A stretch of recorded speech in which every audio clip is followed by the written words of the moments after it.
Hello, Sobe REID. Can I take your order, please?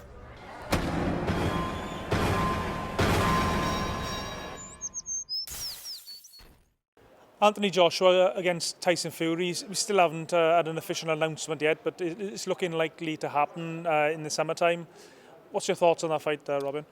Great fight, it's the fight we've all been waiting for.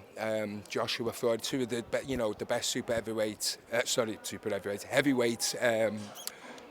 for a long time. I'm just glad that they've actually got the fight together, because sometimes we miss out on these fights. But what an awesome fight it's going to be. I like both fighters, but I'm going to tip for Fury myself. I just think he's got a little bit more to his, a little bit more to his repertoire, skill-wise. He can adapt to change his style for different fighters. And also, is he getting into Joshua's head a little bit? I mean, he's good at that's what he's good at. Getting into his opponent's head. And I think if Tyson Fury on the night, if he's on form, which he will be, I just think it'll be a great fight. But I just think he just outbox Joshua. But you never know. Heavyweight boxing. I mean, look at Povetkin, Dylan White. The first fight, Povetkin was getting beat, but down twice. Comes back with that knockout shot, and that's the beauty of heavyweights. They've always got that big shot, and you never know what's going to happen. So you've got all that to add to it as well. It's interesting that when Tyson Fury came back, whenever there was talk of a Fury Joshua fight, Joshua was always the massive favourite. But now after Fury's beaten Wilder the second time, it seems that Fury is the favourite going into the fight. Yeah, and I think that's just justifiably so, because at the end of the day, I mean, Joshua was a great champion. He's fought who he's had to fight, and don't get me wrong, but he had his chance to fight Wilder as well. And I'm not saying they couldn't agree terms or whatever.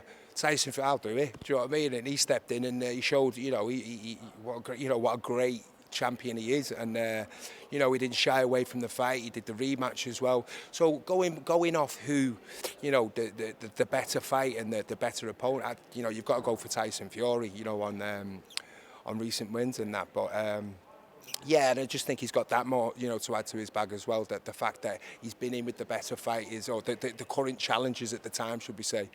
He didn't back away from anyone. Like I say, I'll do it. And then he went and he did it twice. So, fair play to him. And that's the thing with Tyson Fury. Why he's the favourite now? Because he's stepped up to the mark when he's been asked to, and he's produced the goods. What do you think about the fact that the fight is probably going to take place in the Middle East somewhere? Does that bother you at all, or? I mean, it would have been nice to get it at Wembley, back in Britain. Two British fighters fighting for the heavyweight, the undisputed heavyweight title. Would have been nice to get it in Britain. But listen, at the end of the day, the fight, and it would have been big money anyway, even in the UK. But you got to go with it. I'm not saying it's a one-off fight. I think it's a two-fight deal that they signed anyway, didn't they? But in this day and age, boxing careers don't last the longest, so you've got to get as much money as you can, and you've got to go where the money is. They've offered a lot of money, so unfortunately you maybe not get as many UK fans go over there as you would, as we'd like, but it is what it is, and I'm still looking forward to it. Yeah. Hello, Sobe REID. Can I take your order, please?